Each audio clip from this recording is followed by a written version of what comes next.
Message from Starfleet Command, top priority.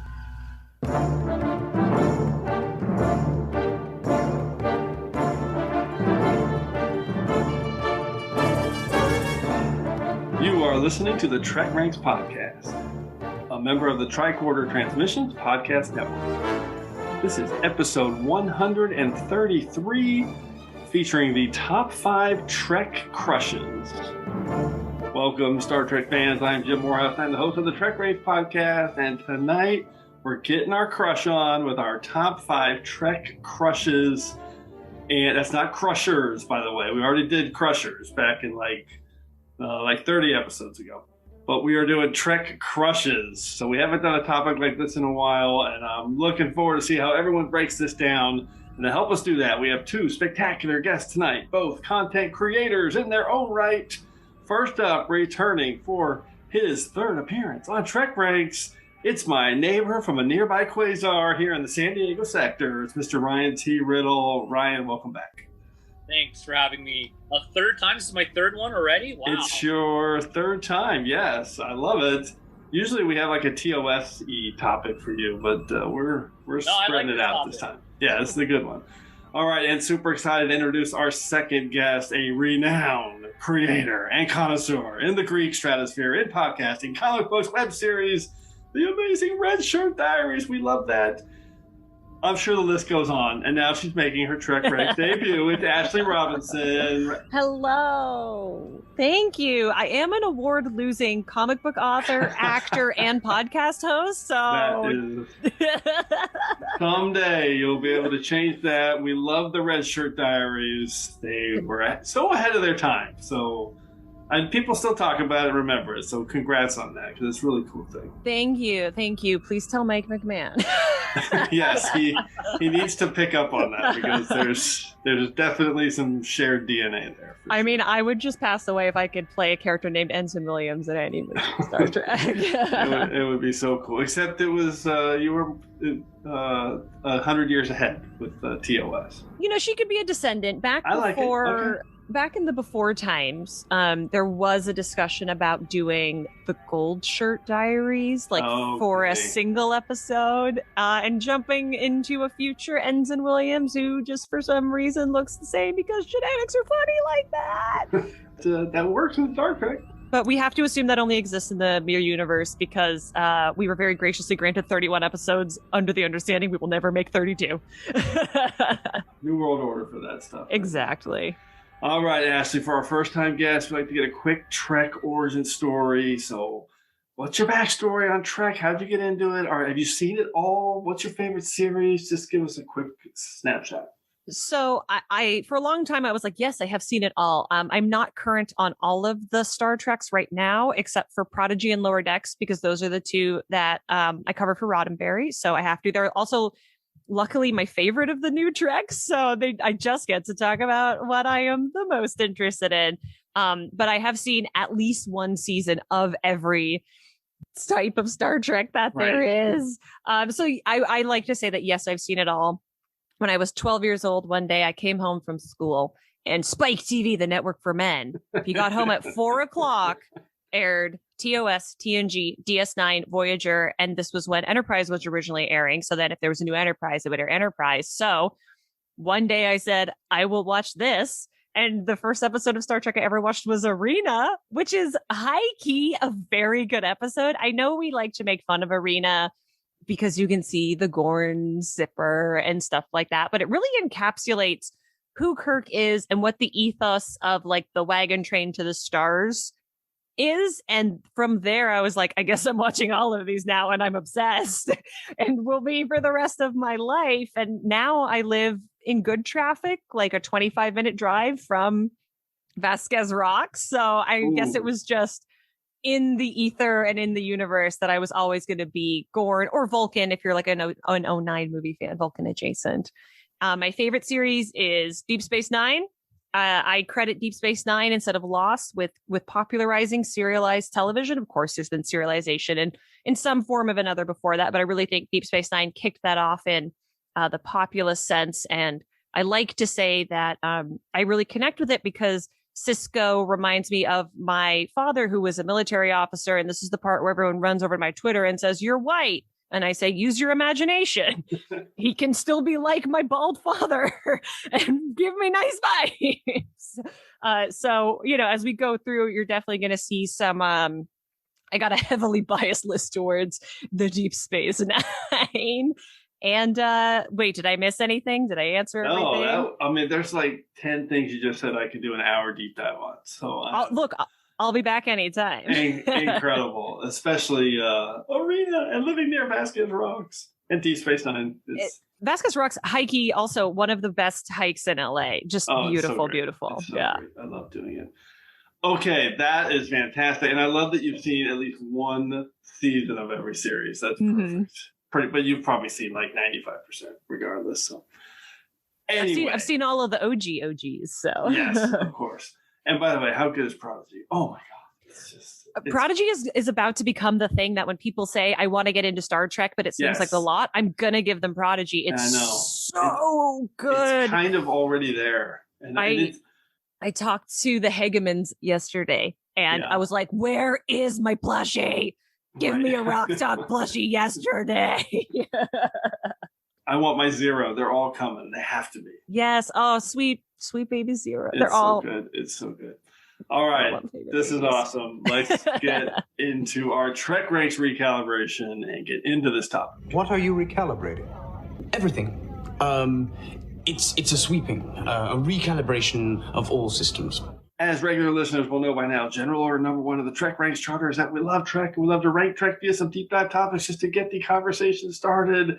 And remember, it's not about the ranks. That's just our excuse to talk about Star Trek because, as Mr. Spock himself has said, our show is all about infinite diversity in infinite combinations, symbolizing the elements that create truth and beauty. No wrong answers. It's not about being right or definitive in any way. It's just about sharing the things we love about Trek, and we love it all from TOS to TNG, straight through to Enterprise and the Kelvin timeline, and now Discovery, Short Treks, Picard, Lower Decks, Prodigy.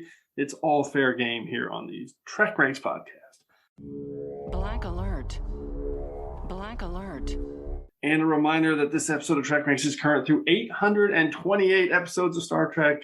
That currently translates to the first complete half season of Prodigy and the episode All In from Star Trek Discovery's fourth season. And one final reminder, we use episodes as a shorthand term, but the 13 films are always in play as well. Have boosted power to the communications bandwidth. We appreciate that, Mr. Kim. And you can find TrekRanks on Subspace at TrekRanks.com. You can contact me directly on Twitter at TrekRanks or at Enterprise Extra. And you can also call and leave us a message with your own picks at 609-512-LLAP. That's 609-512-5527. Okay, Ryan and Ashley, why don't you guys let everyone know how they can get a hold of you on Subspace? Ryan. You can find me on Twitter at Ryan T. Riddle. You can check out all my writing and podcast stuff that I've done, and even my old episodes of TrekRanks on my website at ryanthomasriddle.com. Fantastic. And Ashley, how about you? You can find me on Twitter and Instagram at Ashley V. Robinson. The V is very important. Ashley Robinson is a WNBA player. I don't want to fight for SEO. She's very tall. I do want to meet her, though, so if you know her, hook a bitch up. You can listen to me scream every week on my podcast, Geek History Lesson, at geekhistorylesson.com. We have over 400 episodes. I used to record it in a closet. Now I record it in the studio. And you can buy my award-losing comic books at ashleyvictoriarobinson.com/shop. I love it. 2 great Trek follows. Awesome. All right, we're going to skip our diagnostic cycle this week and jump straight into our Prime Directives. But what you're proposing is exactly the kind of tampering the Prime Directive prohibits. Okay, Ryan, we're going to start with you. How did you break this down? How did you define a crush? How did you make your final picks? Let's hear it. I think very simply my general order number one was basically, are they a thirst trapped? And is that is that enough? Yes, that was enough. I mean, that's a fantastic way to do it. That's definitely a mix in mine. How about you, Ashley? How did you break it down? Oh, this is like everyone I've ever wanted to kiss, but like the highest ranked. So these are all people that you can write fan fiction and slash me with. I would be very flattered. That is fantastic. All right, mine is super complicated. So I started to think that, okay, what really is a crush? Is it infatuation? Is it all attractiveness? Is it that bit of the forbidden fruit, the unattainable? I don't know. So I started brainstorming names. I found myself circling back to a lot of characters that I chose way back in episode 30 and 31 when we did our 2-part episode of the hottest characters. And that was the one where we made everybody choose 5 and 5 in each episode, regardless of your orientation, 5 men and 5 women. And I loved it. It was awesome. So I had kind of a mix of those, and I decided I have to eliminate all 10 of those. So I eliminated those 10, went to a new space, and yeah, I just have a hodgepodge of thirst traps and adorkable crushes. So that's it. I'll break it down. We get into our picks. This is fantastic. We're going to do it now with first Kudecaton. Introduce us to the new order of things. It'll be alphas like us that determine the future of this quadrant. That will be the new order of things. Thank you, First Kudecaton. As always, a quick reminder how we're going to go through the order of things. First, everyone will reveal their 5-word summary and a hashtag to tease their pick. Then we'll each reveal our Trek crushes and the specific reasons we're highlighting it. And everyone will pick one episode to associate with that pick. And at the end, we'll highlight a few secondary system selections for the picks that just missed our list. And as always, if we have any duplicate picks, could happen, we'll see. Make sure you listen for the Defiant Torpedoes. Okay, Ryan, we're going to start with you. What's your number 5 pick for your top 5 Trek crush? Flies the universe on shrooms. Hashtag Stamets pays the rent. My pick is obviously, Anthony Rapp, Paul Stamets. I mean, the first out there acknowledged gay character regular on a Star Trek series. That's it's a really momentous thing. I mean, 50 years, the queer community had waited for actual representation and not just metaphorical. Yeah, metaphorical or grafting on and right. And making readings into the relationship of Kirk and Spock, which is queer anyway.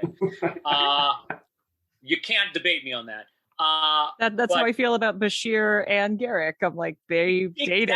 Facts. The worst decision they made was not to have those two get together. I don't know what they were doing. Yes. But I've been watching Anthony Rapp since the 80s.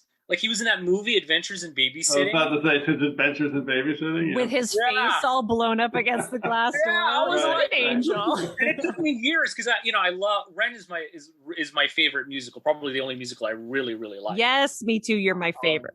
Other than The Umbrellas, the Cherbourg, but that's that's a French musical. But I never put 2 and 2 together. That Mark Cohen was this goofy kid who was kind of annoying in that movie. But Anthony Rapp is great. I adore the man to death. The character is just the most adorable. Grump, I love it. What episode did you pick to highlight your crush? Oh, magic makes the sanest man. The magic. What is it? Magic to make the sanest man go mad. Go mad. Yes, exactly. Because I love the thing I love about that episode is when he educates Burnham on love. The way he just says, "Dance with me" in the corridor. Our one chance to fix all this, and I blew it. Well, you like him. That makes things a little tricky. I'm out of my element.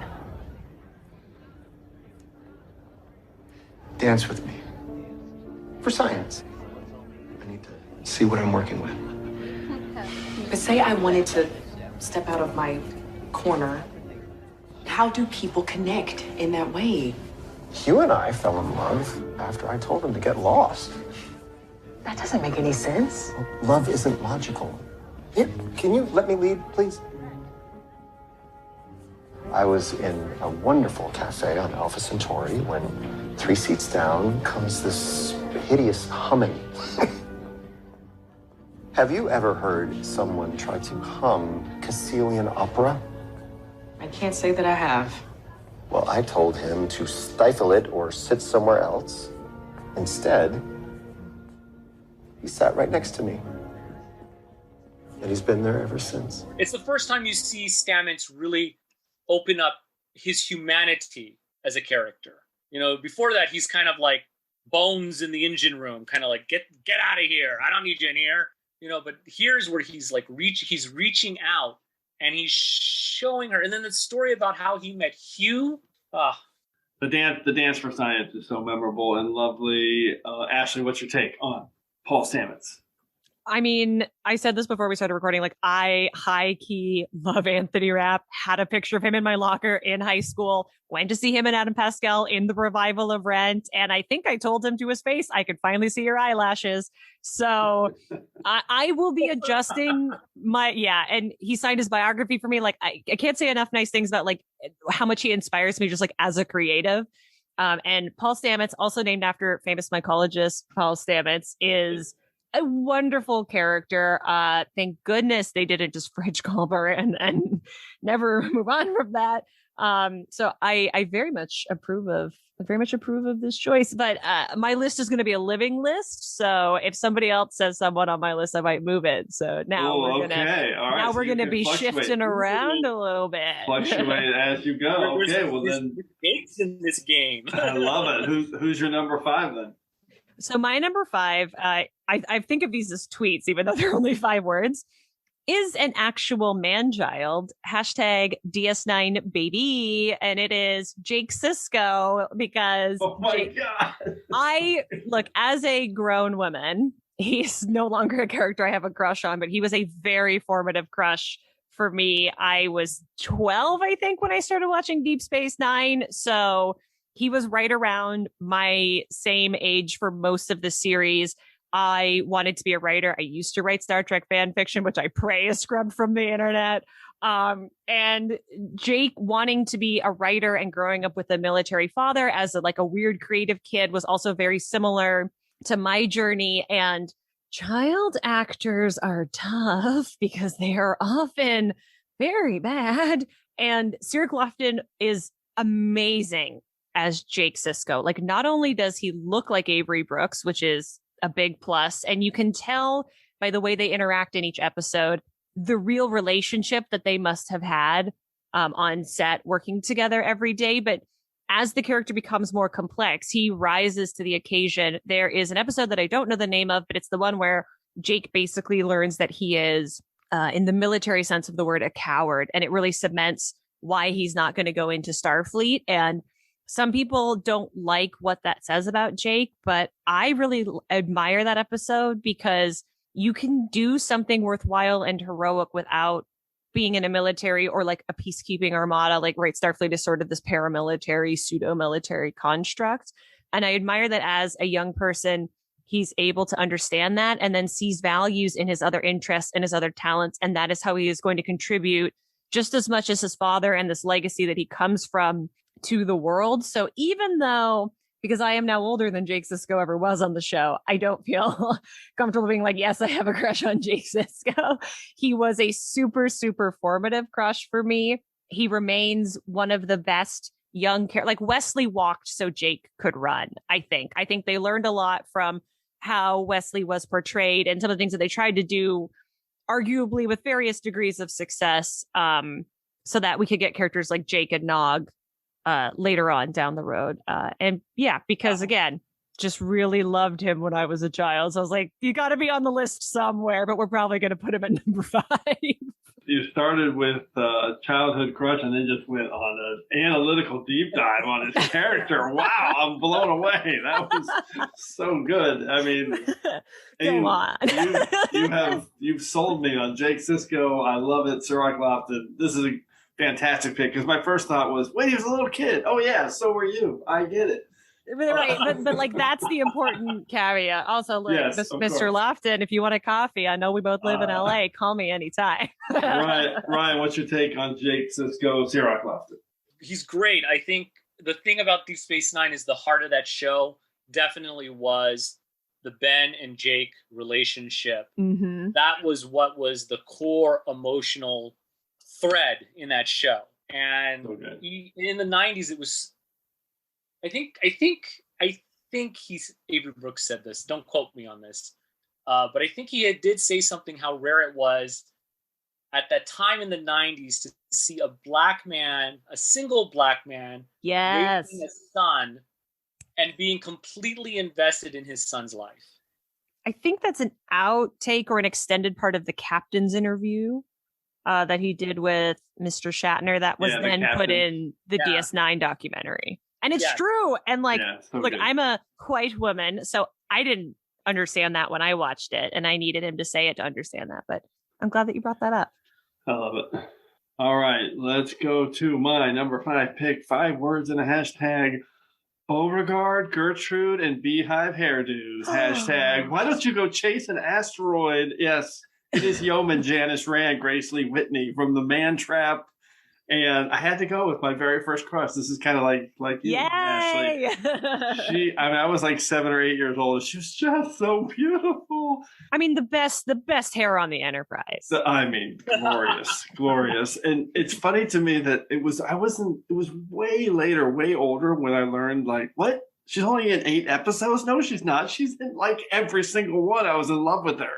She's only in like 8 episodes of TOS at the beginning. Sadly had to leave the show, but I just love, she had the Beehive hairdo. She was always super confident, just striding around. She always had snappy banter. I love her. I picked The Man Trap because of that great scene with Beauregard. Sorry, Sulu. It is not Gertrude. It's Beauregard because that's what Janice said. And I love seeing her later too in Motion Picture and The Voyage Home and Voyager's Flashback and Undiscovered Country. So anyway, Janice Rand, Yeoman Rand, Grace Lee Whitney. Ashley, what's your take? Amazing, generally underrepresented in Trek fandom to begin with, but she looks like a Barbie doll. Like, what is not to like? that character, the actress Grace, she was such a beautiful soul.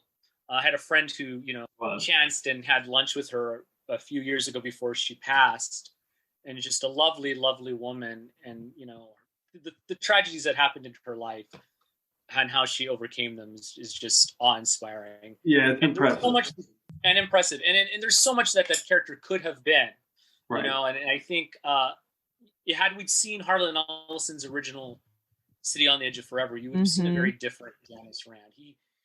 He wrote a Janice Rand who picked up a phaser rifle and defended, the landing party, and she was very active as a character, and I wish we had gotten that version of her. I mean, there's no doubt in my mind that she would have been right there with Sulu, Chekhov, and Uhura if she had stayed on the show, which sadly, lots of reasons why that didn't happen. She overcame a lot in her life, and she was really great at conventions. So, okay, let's go to round 4. Ryan, what's your number 4 pick?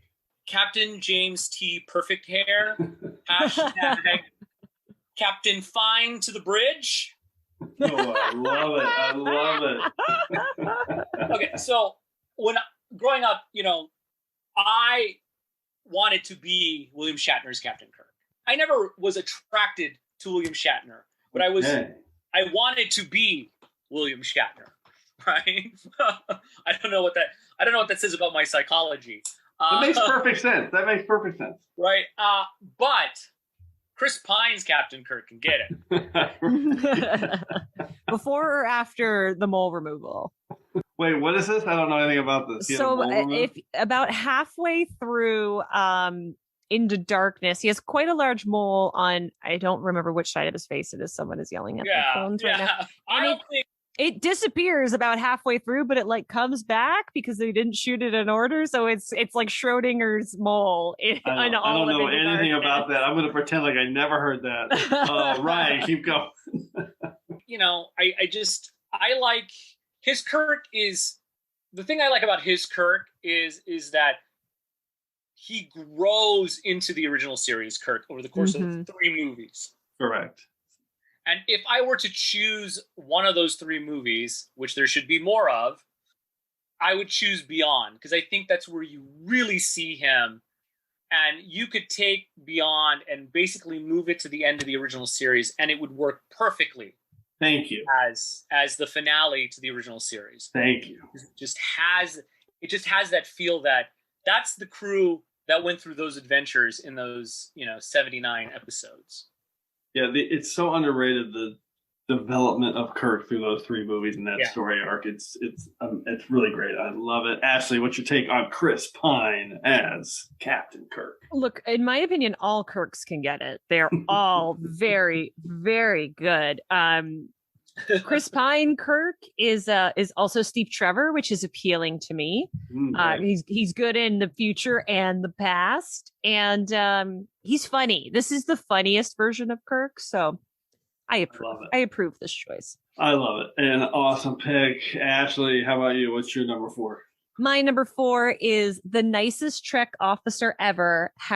#Orion reboot. This is my current most active Star Trek crush because I'm obsessed with Tendi. She is like my ideal girlfriend. Like, she's so sweet. She has the haircut that my features are not delicate enough to let me pull off, but I love a good undercut, and yes, she's adorable. Noelle Wells is also adorable, which is great, but it's her goodness just shines so beautifully through her character. Every time I talk to Mike McMahon, I'm like, when is she gonna kiss Rutherford? And he's like, I don't know. And this last season says probably never, which makes me sad, but that means that I can kiss her. And I really appreciate how they're trying to sort of rehab Orions. Like, that is very much in the ether right now. I feel like a new track, we're sort of, like we were saying about Stamets and like proper queer representation earlier. We're looking back at some of the things that in the decades since they originally debuted were like, that wasn't great. And the Orions are one of them, from the idea of a slave girl to the sort of pirate culture. And Tendi is at the forefront of that. And she, in my opinion, represents everything that is good and pure and bright about Star Trek, which doesn't mean that it can't stray into other areas, but she is literally like the dream of what you would want somebody as part of a community with this much power to be. And then, like, as a nerd, I just love her enthusiasm for everything. I'm like, that is like who I was in high school, like reading comic books. And I love that she hasn't lost all of that good sweetness yet. And I hope she never does. She's the kind of person that I would want to come home to at night and tell me about her day, because even if it was the most boring day, it's going to be the best day of her life. And I'm like on the opposite of that. I could have a good day and be like, I know it wasn't great. So I feel like we'd be a good balance. She's just a real ray of sunshine. So Miss Tendi is my number 4. I love it. Hey, some Orions haven't been pirates for like 5 years. Yeah.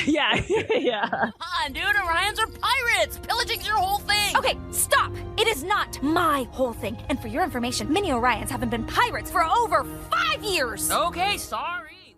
First of all, the redevelopment of the repositioning of Orions, Mike McMahon, that's just brilliant in Lower Decks. It's a great theme. I said this in our Lower Decks recap.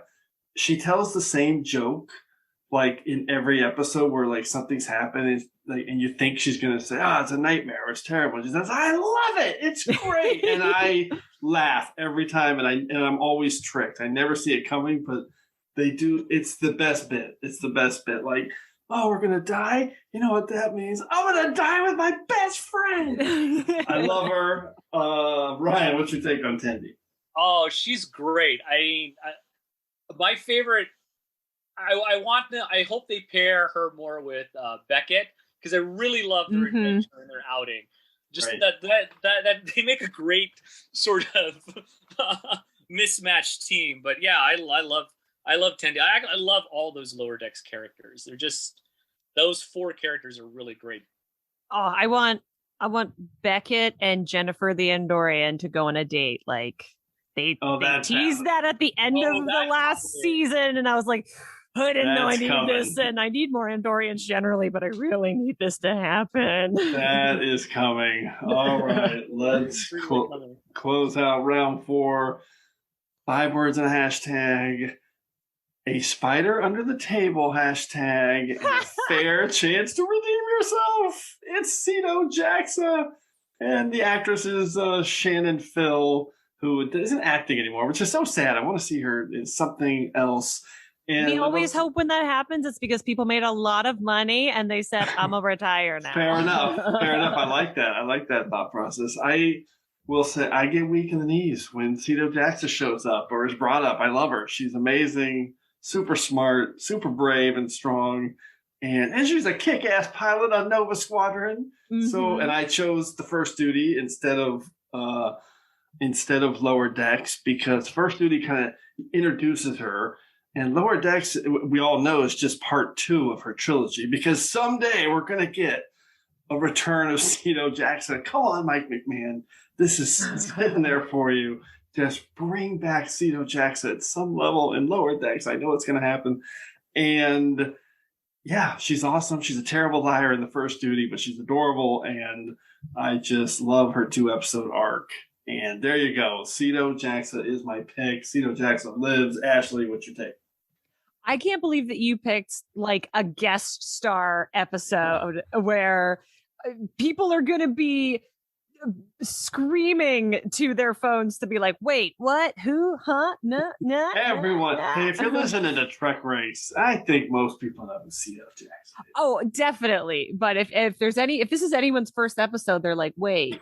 Who the hell is that? By the way, I forgot to add in my Prime Directive, I'm not choosing any regulars. So anyway. Yeah. Oh, I see. So you're trying to make it. First of all, you've made a great, like, Cito is a great underrated character who I actually think would be really wonderful on Lower Decks in an animated, like, at any point in her life. You know, Nick Locarno's usually the one that we talk about when we talk about Lower Decks because he goes on to be Tom Paris. But yeah, Cito's great. And I wish she popped up more in the TNG canon. So I'm glad that you're giving her due today. Yeah, I'm gonna keep on the train until she comes back. Ryan, what's your take on Cito Jackson?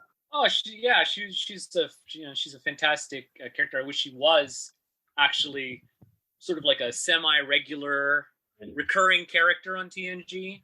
Kind of like what Sonia Gomez was supposed to be. Yeah. Oh, right, yeah. Before she took the shuttle off the ship, wherever she went. And, she would have made a great sort of protege for Worf on this show. Mm-hmm. He would have, yes. Yeah. Tendi listens to Acid Rock, the song Geek Tall, which was a Cito Jackson reference, back to back with your Tendi pick. Hey, our girlfriends are probably girlfriends. I love it. All right, let's go to the soup round, named after our friend Adam Drozen. Ashley. Hey. Eat your soup, courtesy of a loyal establishment. Jolan True. Here we go, round 3. Ryan, what's your soup round pick? Can you read my mind? Hashtag Forever Your Mzadi. Marina Sirtis, Lieutenant Commander, Counselor Deanna Troy. She was my junior high crush. Like, I love this pick. Like, serious. My binder for school had photographs of Marina Sirtis on the front and the back. Posters of her everywhere on my wall. She was literally my first crush, and I would fantasize. I was Riker, and she's, But in terms of episodes for her, I revisited one recently, The Loss. And I remember not liking that episode when it originally came out. And now that I have gone through my own trauma in life and have had to deal with loss like that in some capacity, I now understand her character's reaction in that episode. I understand a little bit more of why she's so angry. And she's not angry at other people for trying to help her. She's angry at herself that she can't help herself, that she's powerless, and she's lashing out at everyone else because of it. And I have been in that similar position. And I think it's one of those episodes when you're a teenager, you think, oh, that's kind of lackluster. But when you're an adult and you revisit it after going through your own life experience, you're like, oh, there's really something here to this episode. That I didn't get as a teenager, and I think it's one of her finest performances. I love it. I literally thought you were picking Margot Kidder for a second with your "Can I Read Your Mind?" I love it. Ashley, what's your take? This is a fantastic pick. She's Troy, so crushable. I love it. It's if you like Trek, there's some point where you're like, maybe I'm gonna marry Counselor Troy because it doesn't look like Riker's ever gonna do it. So I guess I'm gonna be the one who does it. I love it. 15 years to step up. And also, I mean, all credit to genetics, but like Marina still looks incredible. Like I need to know what youth she is sucking the life out of. She looked phenomenal on Picard. And that character, I think, kind of like Yeoman Rand. I feel like we're coming around to appreciate where when you're younger, or maybe when you first watch a series, it's easy to dismiss Troy because of the jumpsuit and because of they do her dirty in a couple episodes. Yeah. Let's be real. But the value there and the value in having a ship's counselor. So like, yes, I knew she was going to be on somebody's list. So she's not on mine, but A+ choice. That's an awesome pick. All right, Ashley, round 3 pick. Who you got? My pansexual queen or king, #trills are hot. It's the law. And I specifically picked Jadzia Dax because my two like awakenings to my bisexuality were Sailor Jupiter and Jadzia Dax, who kind of look alike. They're like tall, white, passing ladies with dark brown hair. And Jadzia Dax was a question. I had this question for a couple of characters growing up. It was like, do I want to be them or do I want to kiss them? Like that was also like me watching Batman the Animated Series being like, Robin's cool. Do we want to be Robin? Do we want to kiss Robin? Why not both? And that's like kind of my feeling about Jadzia. And Terry Farrell comes out with such poise and such grace. And there's a lot of complicatedness in this character with being long-lived, but being in this youthful body. And she's very much the opposite to a character like Kira, who is very young, but has a lot of lived experience, but more of the anger and less of the grace that comes with maturity, right? Kira grows into that. Dax has that when we first meet her. I love the dynamic that she has with my space daddy Cisco, where she is the old man. And I think there have been some ugly things about the way that she was treated on set and how she was sexualized as an actress and as a character. But I never got that sense watching the show. I always thought it was really neat that she was this elder statesman figure in a young woman's body.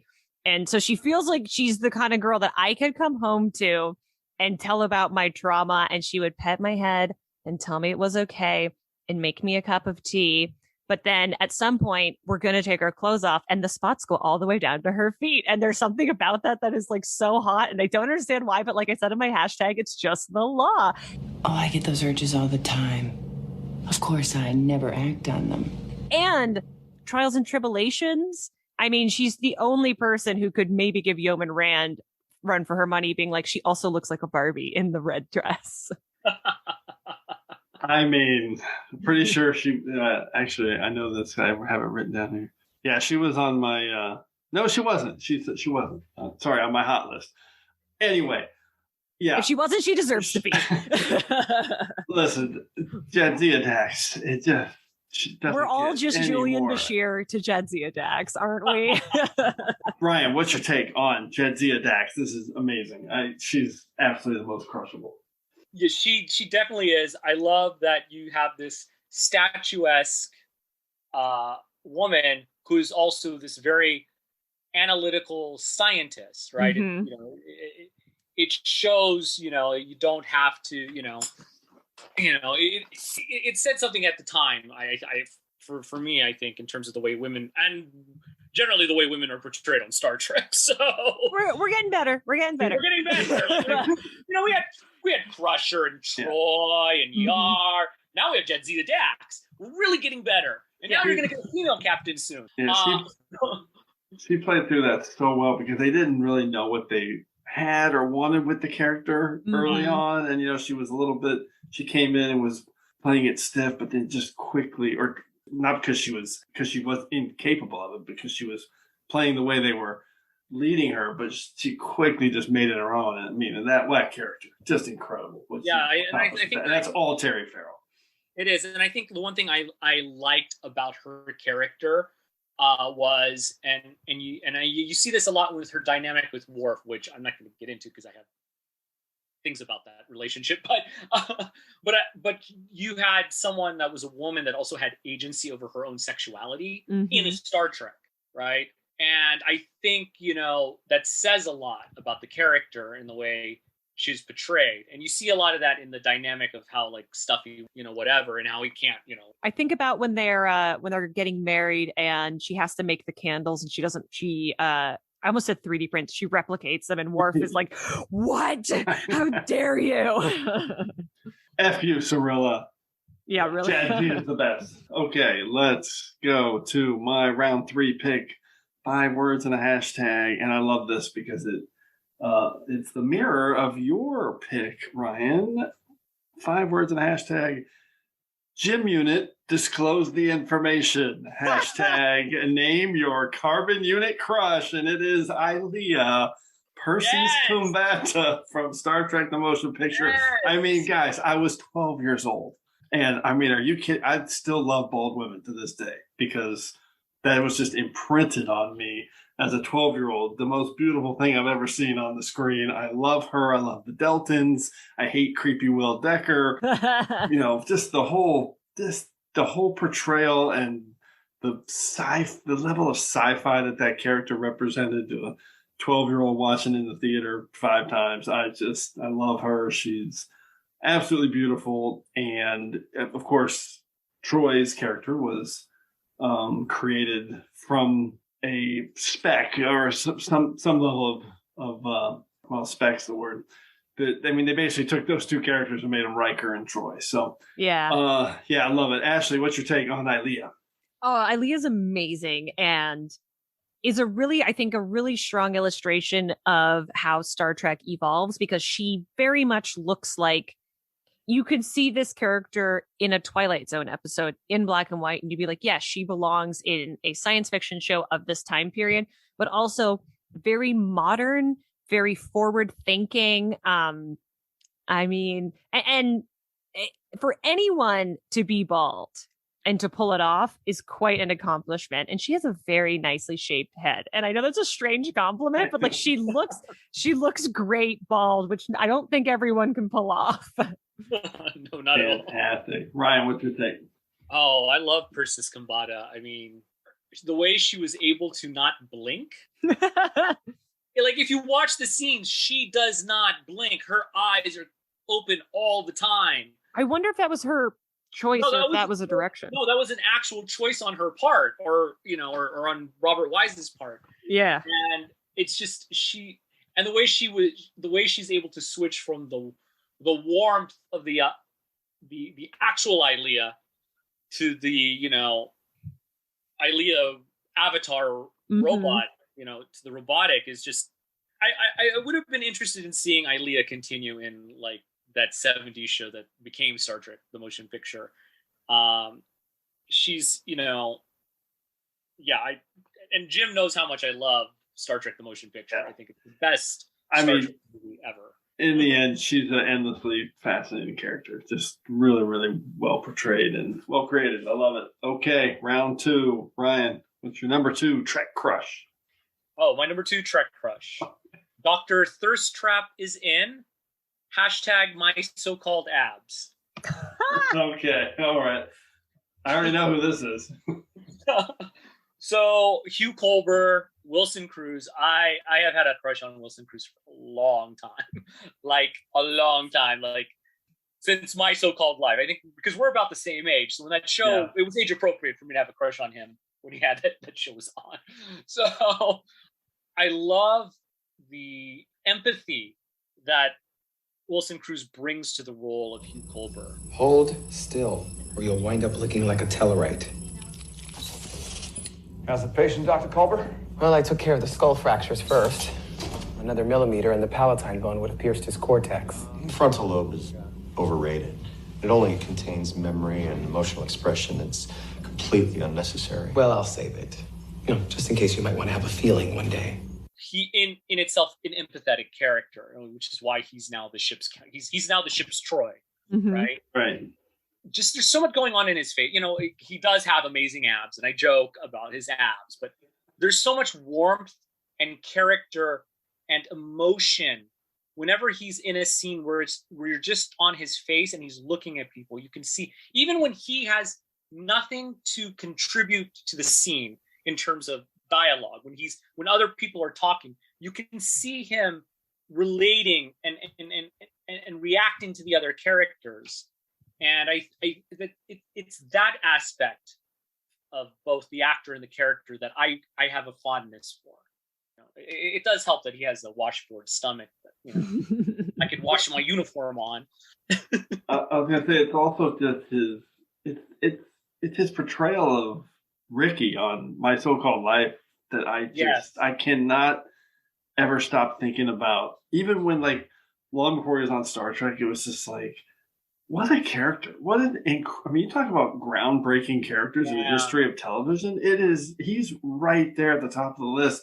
And me as a 30-year-old, trying to be an ally as much as I can, but white, male, hetero, the whole bit. For me, it was like this learning experience. Like, oh, you can do that on TV now. Like, they're actually doing this, and no one's questioning it. This is incredible. It was really, really amazing and inspiring to see that. And when the day he was cast on Star Trek, I was just like, wow, this is I was cool. Ecstatic. Yeah. And, when My So-Called Life came out, I myself was still struggling with my own queerness. I am always in awe and, astounded by young people at that time who already knew and were very sure of themselves in it. And I think you see that in Ricky, even though he's really put through the ringer in terms of some of the stuff that happens. He, as an actor and as a person, astounds me for those reasons. And Ashley, what's your take on Dr. Thirst Trap? Definitely Thirst Trap. Another Rent alumni. Right. Angel on one of the original tours. And I just want to say that I really hope that when they're looking for a third for this character, someone listens to this podcast. Because Ryan's here and he's I am available. I know you're a writer, so he'd be a great person to write the episode. Be on set, consult, So good. So good. Michelle Paradise, hire me on staff, please. I have samples. Okay, Ashley, what's your number 2? My crush? Number 2 knows he's a thirst trap. I've chosen to spell thirst trap as 2 words because it's not a real word. # tromboner. It's gotta be is Will Riker. I mean, I married a guy who looks like Will Riker, so I'm not gonna pretend like. So you have a type. Oh my god, yeah. I mean, if you're a tall white guy with brown hair, look out. I'm coming. Although I will say my number 1 is not a white guy. So, okay. But yeah, I mean. And Frakes is so nice in real life, but when I started watching TNG, he had the beard, which is also a very my type thing. And I was just like, yeah, I mean, this guy's it. And I know we give Kirk all the smack for the ripped shoulder and everything, but Riker is out of his top so much, and it's so great. And they didn't shave his body hair, which is so great. I really appreciate this. Is as close to a female gaze as we basically get for most of Star Trek. It's starting to change now. Yeah, he's super hot. That's a science fact. But Frakes brings an intelligence and an empathy that even when he is, womanizing or sowing his seed, which does happen, he never seems like the kind of person who's not going to let you sleep over or who's going to be crummy to you the next day at breakfast. He is not very attractive, but I will have him. They are inquisitive. They would like to know how you would endure. Endure what? Them.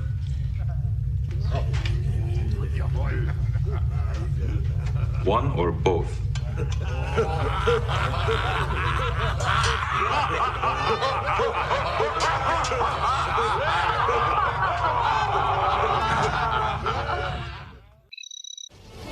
alert! A Packland party and I wasn't invited? It's about time you showed up, Will. Mariner, this makes us even. You know Riker? Yeah, who do you think hooks me up with all my contraband? Dude is flush with Romulan ale and... General or Commodore, or whatever you're calling yourself. Right now, I'm on the bridge of the toughest, fastest, most powerful ship Starfleet has ever put into service. And I've got a fleet of them at my back.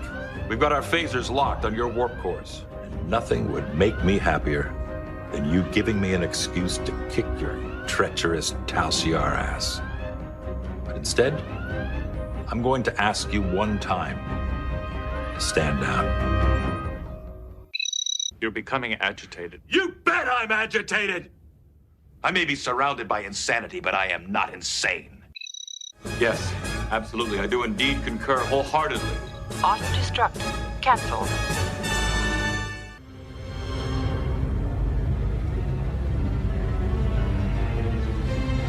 Mr. Worf.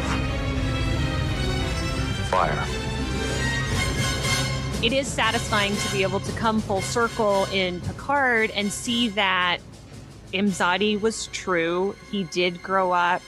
He did the proper thing by the woman that he loves and is trying to do the best thing by his children. And honestly, like that and his quality as a leader and his ambition is so much sexier than the physical specimen. But I mean, the physical specimen doesn't hurt either.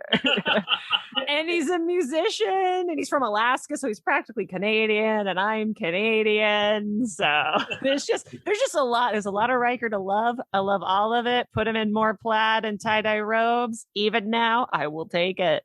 Oh my God. I'm still trying to get past tromboner. I know it's a third grade, like so high good, school so joke, whatever, but Listen, I had to. The thing is, his womanizing, I'm air quoting womanizing, it never came across lecherous. At least it didn't seem like. No, but he gets around. He gets course, in. but that's just. But there's nothing wrong with that, consenting adults. Exactly, which they do a great job at being like everyone here is into it. They really did a good job of that. This is amazing. Ryan, what's your take on Riker? When Next Generation aired, I latched onto Riker first, right? Right. Or as I like to call him, Commander Rekirk. Again, not wrong at all. So good. I've never heard that. That's so good. Yeah, no, it's not. I actually wish I originated, but it comes from one of those like Mad Magazine cracked parodies at the time. I'm going to give you credit. Yeah, you can give me credit. Yeah.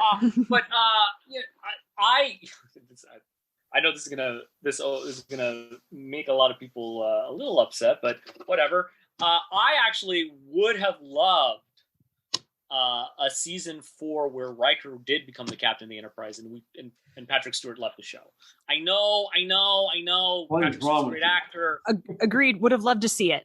But I would have loved to have seen a show led by Jonathan Frakes. It would have been a very different show. It would have been actually probably more original series adventure oriented and a little less like dramatic, and I guess is the best way to put it. Because it would have leaned more on Jonathan Frakes as an action lead, and I don't think he'd be sitting in the chair while, what's her name? Shelby went on all the adventures.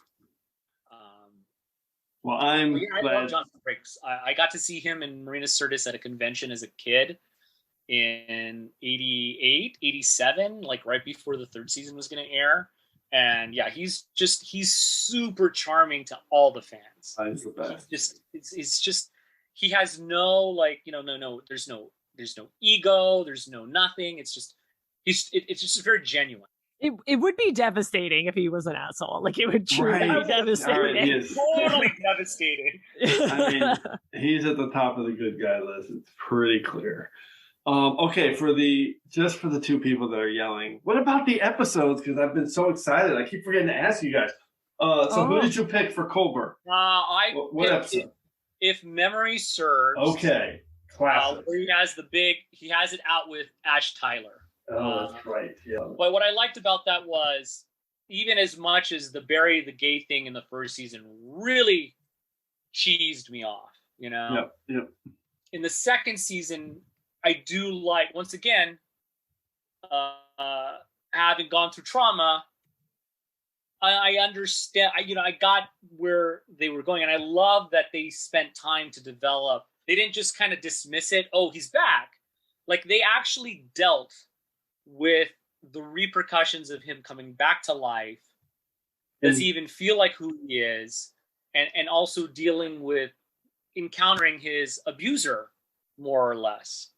And I think both actors marvelously pull off that dynamic. And they still do. It's great. How about you for Riker? What's your so Riker the easy Riker answer is Best of Both Worlds Part 1 and Part 2, but I think I'll give it to peak performance, because that's kind of when we get to see Riker becoming a captain, and he hasn't shown up enough yet on Lower Decks for me to feel confident giving it to a Titan episode, but I suspect that there's going to be some stuff coming up where I might have to add a Lower Decks to my Riker. But peak performance, yeah, I think is a really solid Riker ep. As Korame acknowledges at the end, he really. Okay, my number 2 pick. Oh, I love this one. I think people are just going to be like, this guy's off his rocker. Here we go. 5 words and a hashtag. Balerian canopies for 2, please. Hashtag badassmiral. Sorry, hashtag badassmiral. It is Admiral Nechev, and my episode is the Maquis from Deep Space Nine. And yep, here we go. What can I tell you? I got a thing for Admiral Nechev. She's a spitfire. She's great at what she does. She's cute as hell. Admiral Nechev, welcome on board the Enterprise. Thank you, Captain. You may leave, Commander Riker. Thank you, Admiral. Captain. May I offer you some refreshments, I'll come right Admiral? to the point, Captain. There's a situation that's developed on the Cardassian border that... Are those Balerian canopies? Oh, as a matter of fact, they are. I spoke with your aide, Commander Rightwell, and he said that you were particularly fond of them. That was very thoughtful, Captain. Thank you.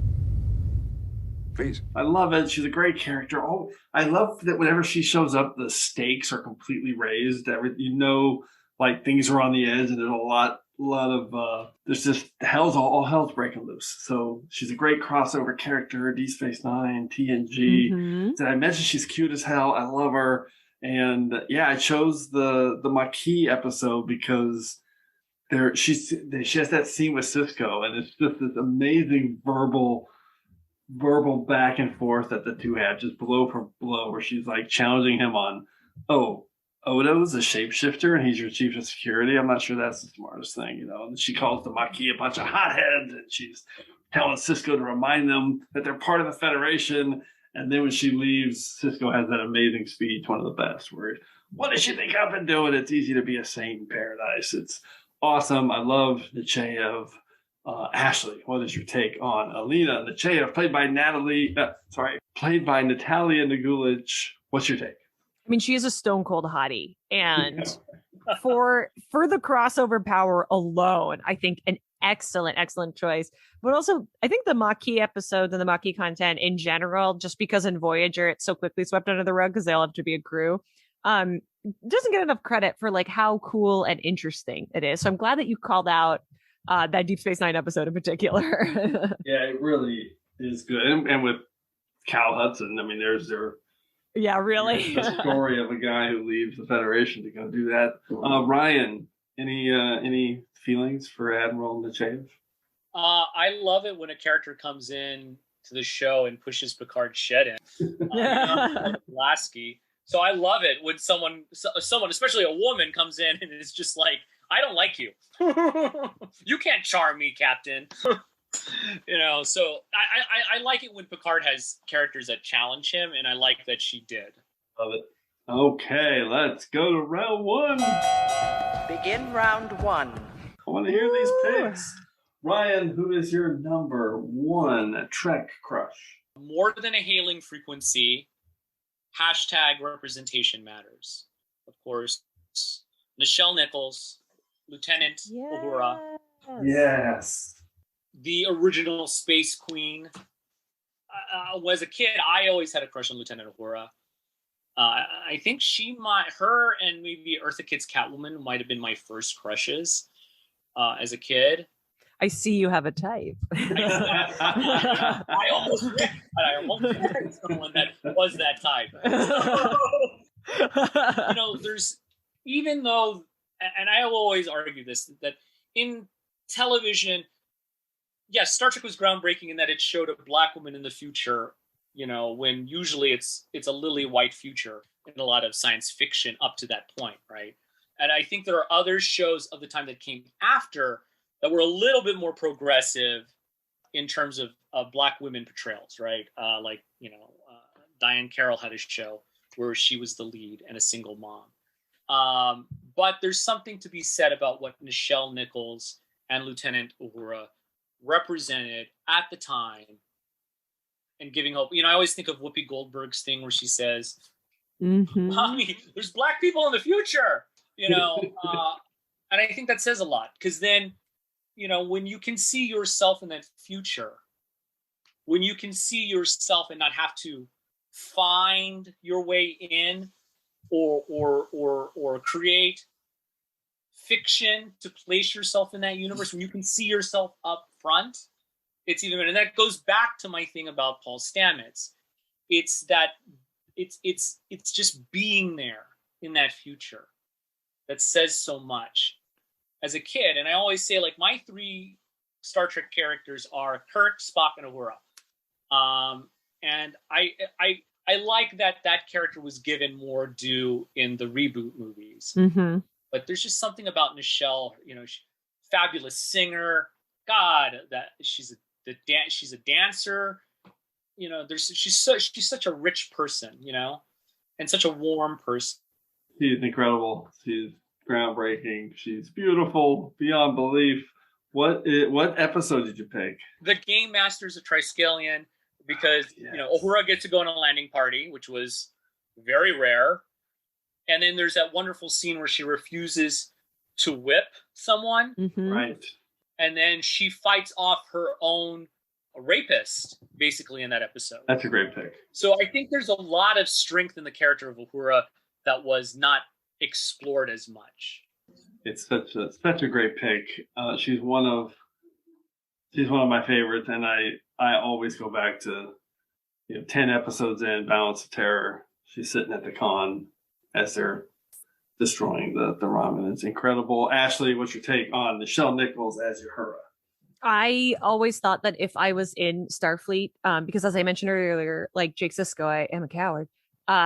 The only place that I could be was communications. And so Uhura's always been a character that I very much admired. And just Nichelle Nichols, it's, as a Star Trek fan, it's kind of the law that you're going to be in love with her for at least a little while. And then I've never had the opportunity to meet her, but I've heard nothing but lovely things about her. So you just fall in love with her again. The longer she plays the character, the life that she brings to Uhura over the years, because she's not always serviced the most in the scripts, for various reasons. But also she was one of the OGs who I feel like loved the fans as much as the fandom wanted to be loved very, very early on. So from the impact and the amount of representation that she has provided for her entire life, but particularly in science fiction, all the way up to the dignity with which she treats the role and returning to the role and our love of the role. There's nothing not to, we just got to bow down before the queen. What an impact. Amazing. Yeah. We should all be so lucky. Incredible. All right, Ashley, how about you? Who's your number one Trek crush? So, longest lasting Star Trek crush, hashtag Dear Doctor. He's just the person that I've always thought is the hottest and is still the hottest. And it's Dr. Julian Bashir.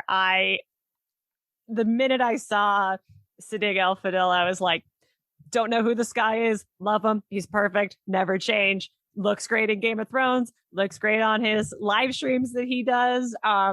might be pretty sure is an actual prince of some type in real life. So that's very cool. But with Julian specifically, and I noticed this more having revisited Deep Space Nine as an adult than I did as a child, but he comes in and he's gung-ho and he wants to do good. And he has that tendy level of enthusiasm, but this is not the appropriate situation for it. I think of in the pilot when he shows up and he's talking to Kira and he's like, yeah, frontier medicine, battlegrounds, da-da-da. And she's like, this is my home.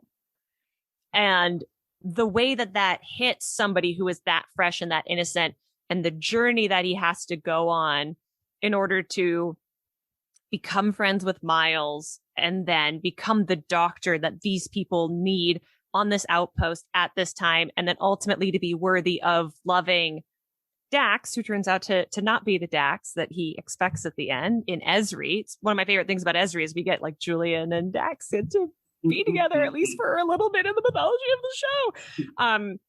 I was a real keener in school, so like I do appreciate some of the tone deafness where you're like, but I know the answer and I'm ready and let me do it. But it's a level of character development, and it's what I love. Deep Space Nine is my favorite series, and it's what I love best about Deep Space Nine is that because they're stuck on a space station, we get an opportunity to see the characters grow, I think, further than we did for a lot of the other shows at the time. New Trek, because we're in this post-serialized television world, I think will probably rival it by the end. But that's just because we're 20 years further down the line. So like Julian is just like, in my opinion, stone cold Fox. He's my favorite type of idiot with this level of enthusiasm. Like he's just a dummy who you want to smack, but you're like, yeah, I'll go to the holodeck with you because like you're real cute and we can play invaders. Okay. But because he is good in his heart and soul. So like a good person who wants to do well, man, I just love Bashir. But the episode I'm going to recommend, he's like moderately less of a stone cold Fox than the rest of the time. Is Distant Voices. It is the bottle episode of season 3 of the show, where they're like, we're only shooting in these corridors because we have space battles coming. And it all takes place inside his brain, and he's aging. And if you don't believe that Stig Alfadil is one of our finest actors, underserved by the Hollywood system, this episode I think will really illustrate that for you, because as he is rapidly aging within the prison of his own mind, not only does he take on the physicality, but he does a strain in his voice, which is fairly typical for people as you get older, because your body's just having a harder time. And the choices that he makes and the way he moves as Julian ages and the lessons that he learns in that time are so intelligent and go so far beyond what is on the page that Distant Voices, I think, if you want to see him at his full power as an actor, the episode you have to check out. But also, everyone kind of thinks Miles is the best character in Deep Space Nine, and Julian is his best friend. So maybe that also gets some bonus points. I mean, there's nothing. I can't add anything to that summary. It's so good. And, I mean, the dude is hot. There's no He's so hot. He is a good-looking dude. He's a great actor. The character arc for Julian Bashir is right there with some of the best in Trek history. I happen to love the genetic enhancement storyline. I thought it was really what cool. that means, right? Is he as good as he thinks he is? Yep. Ryan, what's your take on Sedig Alfadil? Now Alexander Sedig. Well, he is a very handsome man. He was at Comic-Con when Deep Space Nine premiered, and they came out with the comic book, and he was there signing it. And he was very nice, he was very attractive. I mean, he went from Dr. Twink, and now he's a space zaddy. I mean, he's like, the man, again, we should be so lucky. The man is just hot at any rate. It's so true. And his voice, it's the voice too. It's not just the looks, but that he has that voice. And I love early Bashir. Bashir is my favorite character on Deep Space Nine. Wait, you love early Bashir? This is great. I love early Bashir. The awkward Bashir and the awkward sort of Bashir, especially in the scene where Garrick is trying to get into his pants. Oh my god! I mean, it's very clear Garrick is like, I want to get in this boy's pants. I love it. I saw them together at I don't know, some STLV. I have no concept of time anymore because of the pandemic. I apologize. And they were on Deep Space Nine panel, and Siddig was just like, Andrew, we dated, right? And Andrew was like, oh, yeah, I mean, of course. So good. He is a charming, charming guy. That is for sure. I love it. All right, let's close it out with my round 5 pick. It's another deep cut, but I think this one people will appreciate and know that I love this character a lot, and I have a crush on her. And it's also a little bit the actress, because every time she shows up, I love her. She's played a bunch of characters on Trek, 5 words and a hashtag. Everything I dreamed of, hashtag beautiful dignity. And this is Marasta Yale from TNG's First Contact, played by Carolyn Seymour. She is the scientist when Picard and Troy beam down to make first contact. And she's the one that ends up leaving with them on the ship. She's incredible in this role. I just love her spirit and her hope and passion and the way the message she conveys in this. But I also love her as a Romulan in Contagion, Sub-Commander Terrace, as a Romulan in Face of the Enemy, Commander Toreth. She's just always super authoritative. Her characters just seem in control and smart and just really, really level-headed. And yeah, I mean, I would think about, I was like 24 years old in 1991 when I saw this, and I love this woman. She's amazing. I crush on her a lot, and that's my pick. Marasta Yale, Carolyn Seymour. Ashley, what's your take? I love that you picked a multiple returning alumna. That is very, very cool. But I also have to give her mad credit, because if you can pull off being that gorgeous under that many different headpieces, right, is quite something, because Star Trek loves to take a handsome person or a lovely human person and just put all the latex on them. Like Michael Dorn hasn't aged since maybe the 80s. And they were like, we're going to cover your entire face. Okay. And he was like, yeah, this is fine. No problem. Whatever. So if you can pull off being that stunning and still act and wear a forehead piece and come back and do it again, because we're not going to pretend like continuity is a thing, nothing but love and respect. That's a great summary. Ryan, what's your take on Marasta Yale and Carolyn Seymour, the actor? Is there a 90s sci-fi show that Carolyn Seymour was on? No, there's not. She's in them all. Quantum Leap. She's in Quantum Leap, right? Right, yeah. She's just in everyone's Rolodex. Right. She's like we need someone. Who can we get? Carolyn Seymour. A ton of genre shows. A ton of genre shows. And every time she shows up, I'm always like thrilled. I'm like, I know who she is. Marasta Yale was a great character. And again, one of those characters you wish had kind of stayed on the ship, right? And just sort of kind of popped up every once in a while. Yeah. But like there's a place on the Enterprise apparently where like all these people they pick up just live. And never yeah, really. A kid from Future Imperfect. Right. Dr. Solar is somewhere down there. The kid impersonating Data. Yeah. The kid impersonating Data. They're all they there. live on one deck, and we never see that deck. They're all there. I love it. It's lower decks. They're down there with Licardo and everyone else. All right, let's get into some secondary systems picks. Who just missed your list, Ryan? Let's see what you can do with the secondary systems. I'm going to go with Gates McFadden. Mm-hmm. The actress. She's... Jim probably knows, and I have a preference for Pulaski as a character over Crusher. But I love Gates McFadden. She's just like, just her personality, her humor, that she challenged the writing on the show for the women, and she's one of those women that as she gets older, the more attractive she gets. Yes. Like silver hair, Gates McFadden is the most beautiful thing I can look at sometimes. I was like, every time I see her picture where she's like, I think she's fantastic, and I have a crush on her as a person. But yeah, she's my secondary systems. Ashley, any extra picks on your end? So Paul Stamets was on my list because aforementioned, we love Anthony Rapp. He's a sweet baby angel who we love. I had Gary Mitchell played by the amazing Gary Lockwood, on my list Oh because my God. Yeah. Okay. he is so hot. The character is amazing. The acting is incredible, but he's only in one episode, and I haven't done a version of this list before, so I didn't want to include guest stars. Yeah, And I understood. So I'm so glad that you did that, because it gave us a chance to kind of run the full gamut of characters. But like, I love Gary Mitchell, and I heard that Benedict Cumberbatch, my British boyfriend, was initially supposed to play him in Into Darkness, and I will die sad that never happened. He would have been so great. And I love Gary Mitchell so much that in the Red Shirt Diaries, I have a picture of Gary Mitchell on my wall, which is still on my wall right now.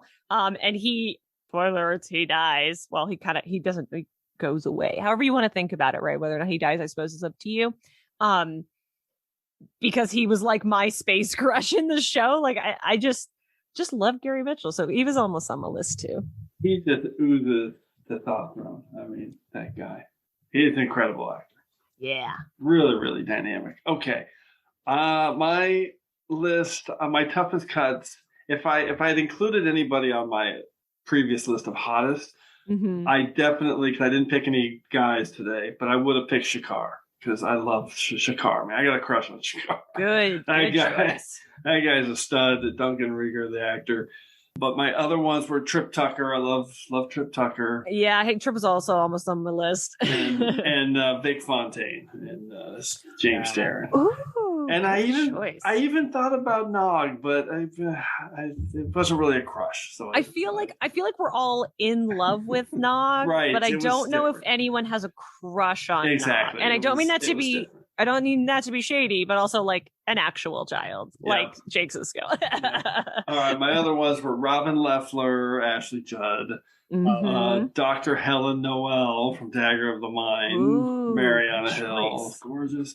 And then I got a thing for Tracy Scoggins as a Cardassian scientist in Destiny. Cardassians are hot. So they're so hot. It's the law. Like I was almost like, do I put Culty God on my list? And I was like, I can't. Exactly. Yeah, that might have been crossing the line. All right, fantastic. I love it. This is great. Can we get a little more personal takes? Diving deep on some Trek ranks, but now it's time to get into our regeneration cycle and recap our picks and run through some stats.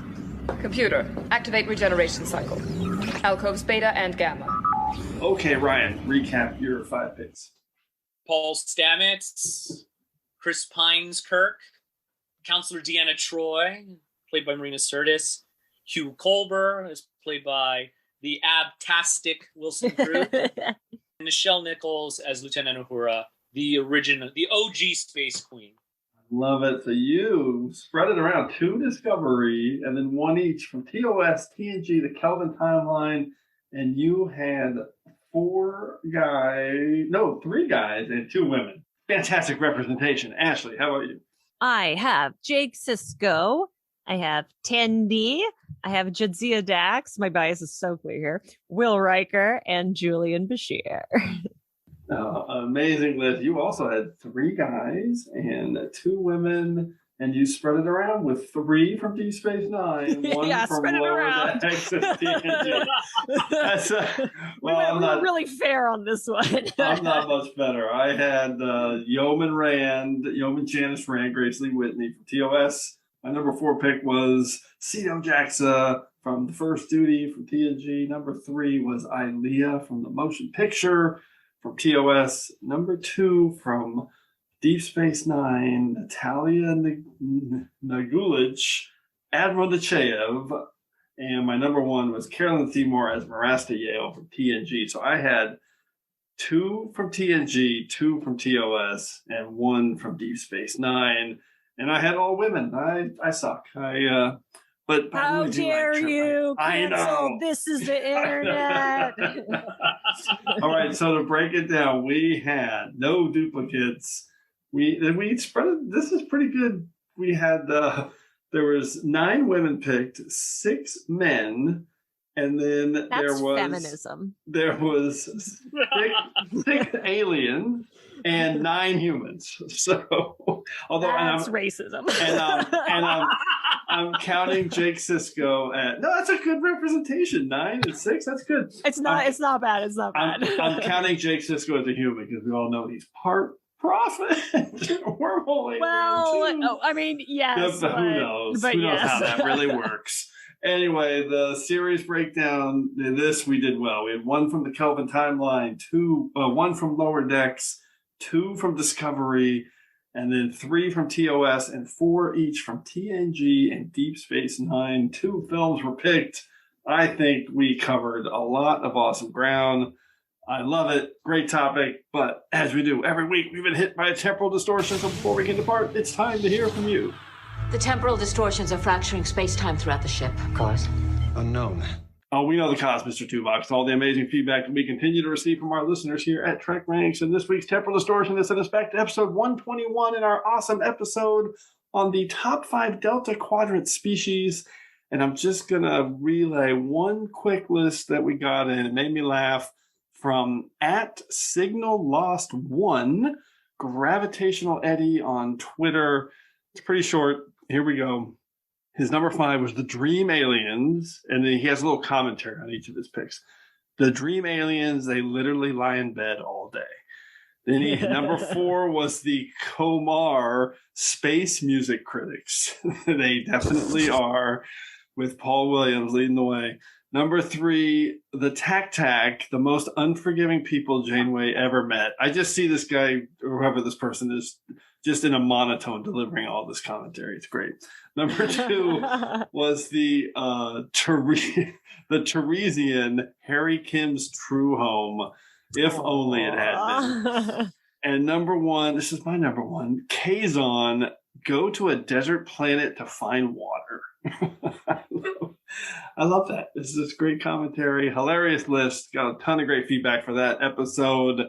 So once again, those picks more than enough to clear ourselves from this week's temporal distortion. So as always, I want to thank everyone for all your great responses to the TrekRanks podcast. Keep your list coming to me at TrekRanks on Twitter so we can retweet them. But we also want to hear from you. So put together your own list of top 5 Trek crushes. That's not Crusher. Top 5 Trek crushes, or a list from any of our past shows, and give us a call at the Tricorder Transmissions at 609-512-5527, or you can just record it and send me a DM. We can get it that way, but we want to hear from you. So hopefully you can be featured on the next episode of TrekRanks, and on the next episode of TrekRanks, we have a fun one coming up. I am looking forward to this one. It is our top 5 sleazy locales. Ooh. And by sleazy locales, we're talking like bars, or I guess it could be cities, or maybe an entire planet. We'll let everyone's personal Prime Directive decide it. But I'm kind of thinking those bars that our crew always ends up in a bar looking for somebody or something, trying to find something. In fact, the latest Star Trek Discovery had a sleazy locale in it as well. So this is a tough one. Ryan and Ashley going to put you on the spot. If you had to choose one sleazy locale in Star Trek off the top of your head, what would it be, Ryan? Pike's Space Strip Joint. God damn it. I'm gonna pick that one. Now I have to reconsider. I already thought I'm definitely picking that. I thought you were gonna screw me, but I screwed you. That place is so sleazy. Yeah, So and that space that star. Well, it was in Starfleet back then, but in the script he's listed as space officer. Is just so lecherous and just gross. It's awful. It really is. It is awful. Oh my God. Okay, Ashley, give me a sleazy locale. I'm stuck between Ransom's quarters. Oh my God, that's a great pick. I hate that one. Yeah. You love to hate sorry. him, though. You're talking about Lower Decks. I was thinking you were talking about the original Captain Ransom from Equinox. honestly, both. Okay, but Ransom's quarters from Lower Decks is That's hilarious. literally what I was thinking. That's funny. That is sleazy. Or Olive Ferenginar. Oh, yeah, okay. That works. I like the Ferengi, but we live in a capitalist society, so I feel like just nothing there is above board. Yeah, nobody wants to go to Ferenginar. That is great. Okay, awesome. That is going to be a great topic. Okay, so before we wrap it up, a huge thanks to Ryan Riddle and Ashley Robinson. It was awesome having you guys on. I was wondering if you could show me how to access these subspace communications logs. And we're going to do that right now, Mr. Neelix. So any final Trek subspace communications, either one of you want to relay before we depart? Ryan. No, thanks for having me on a third time. Third time's the charm. Happy to be back. And what a great topic. We really crushed it tonight.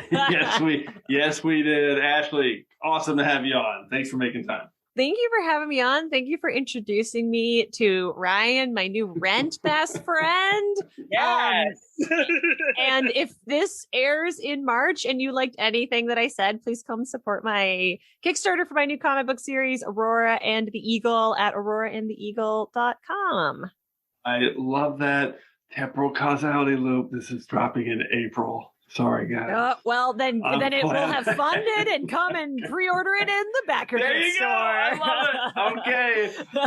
Thanks again, everyone, for engaging with us here on episode 133 of the TrekRanks podcast. As always, I want to close by saying I'm looking forward to standing with you again here in this place where I belong. Oh, it's adorable.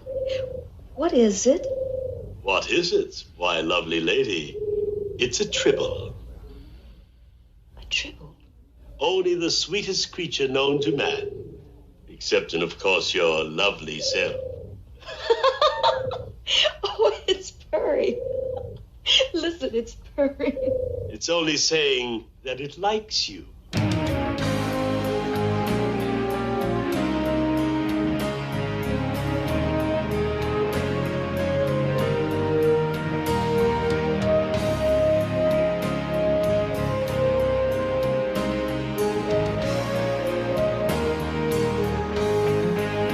Just want to remind everyone again that the entire TrekRanks catalog is available for you to download and listen to at TrekRanks.com and on your podcast player of choice.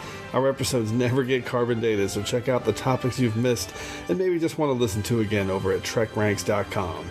And a reminder to check out our friends 5-Year Mission at 5yearmission.net. They're writing a song for every episode of Star Trek, and you won't believe how great their music is. They also have a podcast at the Trek Geeks Network, so seek them out. You won't regret it.